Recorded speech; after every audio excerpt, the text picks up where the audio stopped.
დღეს საქართველოს მართლმადიდებლური სამყარო მთავარანგელოზობის დღესასწაულს აღნიშნავს.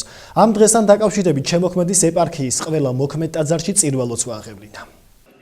ოზურგეთის ღვთისმშობლის მიძინების საკათედრო ტაძარში ზეციური უხორცო ძალნის მთავარანგელოზის ხსენება წირვა-ლოცვით აღნიშნეს. მთავარანგელოზ მიქაელთან ერთად ამ დღეს სხვა 8 საწყის და მთავარანგელოზს მოიხსენიებენ, რომლებიც ღვთის შესახებ გვახარებენ და წინასწარმეტყველებებს გვიხსნიან.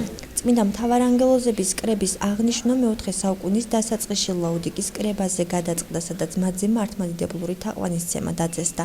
წმინდა ღვთისმშობლის სახელობის ტაძარში წირვა-ლოცვის დასრულების შემდეგ მამა ერმოლაუსმა ბრელს ქადაგებით მიმართა. მთავარანგელოზ ზეციური უხორცო ძალთა კრება, მთავარანგელოზ მიქაელისა და სხვა დანარჩენი 800, ანუ სულ არის 9 მთავარანგელოზი და ესენი არიან ზეციური უხორცო ძალნი, რომლებიც ღვთისგან ბოძებულ და ღვთისგან მიდითებულ კურთხევას პირუთვნულად და ყოველგვარი განჯო განგითხვის გარეშე ასრულებენ. მე მინდა იმ ზეციური უხორცო ძალებს შევევედროთ თქვენთან ერთად, რომ ისინი იყვნენ მეოხი ჩვენთვის და სრულიად საქართველოსთვის. გილოცავთ ყველას მთავარანგელოზებას და მე ძალიან მხარია მთავარანგელოზობა რო არის დღეს.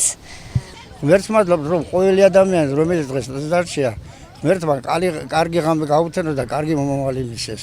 ჩვენმა ახალგაზრდობმა უნდა მიხდეს, რომ ეკლესიისა და ღვთის გარეშე საერთოდ კვლევა და გასვლა ამ ცხოვრების სიზნელებში რთულია ძალიან. იმიტომ რომ ადამიანი ცალ-ცალკე სუსტია, მაგრამ თუ ერთად ვიქნებით, მაშინ ჩვენი მომრევი არავინ არ იქნება. მთავარანგელოზობა მარტიდან მე-9 თვეს ნოემბერში აღინიშნება, რაც ანგელოზთა 9 დასს შეესაბამება.